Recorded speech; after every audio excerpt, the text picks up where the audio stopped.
Samantala, umakyat na nga sa 12 trabahador ang sugatan sa disgrasya. Nakausap ng GMA News ang ilan sa mga nasugatan at narito ang report ni Salima Refran. Balot ng abot alikabok. Sa ganitong sitwasyon, dumating ang mga trabahador na nasugatan sa pagbagsak ng scaffolding sa isang planta sa Pililla, Rizal ng isugod sa Tanay General Hospital. Lahat bakas ang hirap na pinagdaanan. Pasado 1:00 raw ng hapon, habang nagsisimula na silang maglinis ng smoke tank ng planta, bigla na lang daw gumuho ang kinatatayuan nilang scaffolding.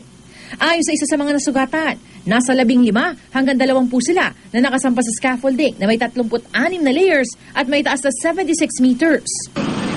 Si Gualberto Rodriguez, nailigtas mula sa guho matapos ng 5 oras. Natagalan ng pag-aalis sa kanya dahil naipit daw ng patong-patong na platform at mga bakal.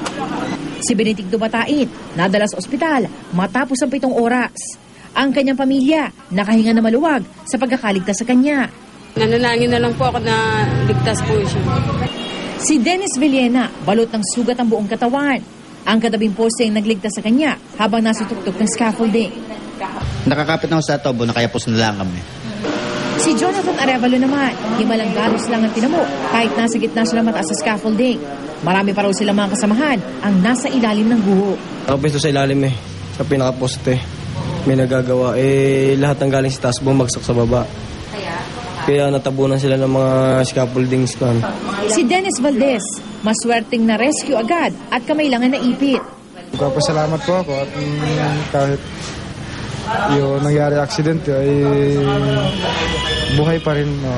Pero kung ang iba, masaya nang nailigtas, ang ilang kaanak naman ng mga hindi pa nare-rescue, balot ng takot. Nag-aalala ko katulad kami baka may masama na nangyayari sa kanila. Si Mary Claire Manguera, walang tigil ang pag-iyak para sa amang si Antonio na nakaipit pa sa gubo. Sana po ligtas siya. Kasi? Kasi po siya lang nagtatrabaho sa amin. Opo.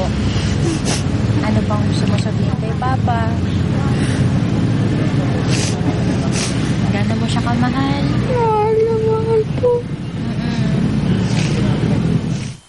Dumating ang kinatuwa ng kumpanyang pinapasukan ng mga sugatang trabahador. Tumanggi siya magbigay ng panayam at maging ang pangalan ng kanilang kumpanya. Ito ang unang balita mula sa Tanay, Rizal. Salima Refran, reporting.